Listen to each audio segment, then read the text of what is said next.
Four-time presidential candidate, consumer advocate, and author of Return to Sender Unanswered Letters to the President, Ralph Nader is with me now. Thank you, sir, for being here. What did you think of the debate? What did you think of the candidates? If I say one takeaway, what is it? Well, I think Fox pictured it well. They showed him in boxing shorts. So it's like a boxing match with jibes, riposte, gaffes, invectives, extremely superficial, demeaning to the American people. And I think the media should rise to a higher level of significance and hold them to a higher standard of talking about many issues that are off the table. Corporate crime. There wasn't enough. Oh, corporate crime. Okay, you're going to say corporate crime. I was going to say, which policy issues do you think went ignored? Well, corporate crime, which is all over the country, reported in the Wall Street Journal.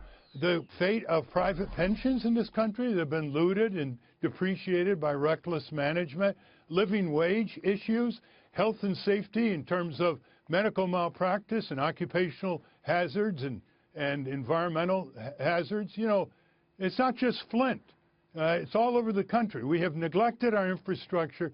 We have not enforced the laws against the silent violence that we too charitably call pollution. Okay, well, you mentioned Flint, 100,000 people ill. Unfortunately, children seem to be bearing the brunt, and it seems like there are more places to come. I want to ask you what you make. I asked you about the GOP debate. On the other side of the aisle with Hillary Clinton, the State Department scheduled to release emails at any moment now.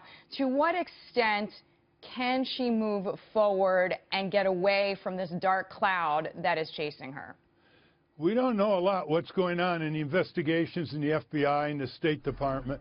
What we do know is she avoidably mixed private and government official emails, which is pretty inexcusable.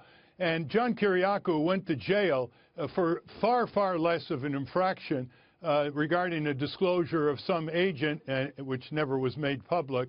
But I think what's going to be a hesitation in the law enforcement on this is that, Bush and Cheney and his people, they leaked classified information, got away with it.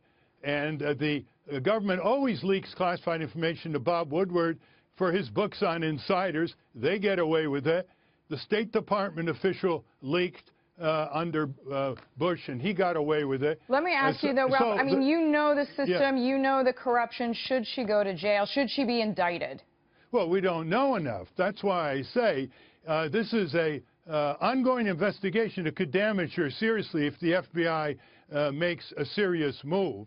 And secondly, she has not disclosed, she's got a secrecy problem. She has not disclosed what she told dozens of business conventions that the New York Times said she spoke to at $5,000 a minute in 2013-14 under confidentiality imperatives. And why is she keeping secret what she told these business conventions around the country who are paying her $5,000 a minute?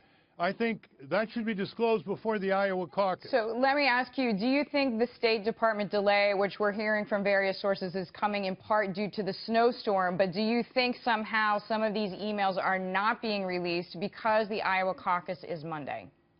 We don't know. It could be. You know, the government operates in a very political way sometimes, and we don't know. I can't answer it. All right. I am glad you're here to answer the other things that we talked about. Ralph Nader, it is always good to see you. Author, consumer advocate, and four-time presidential candidate.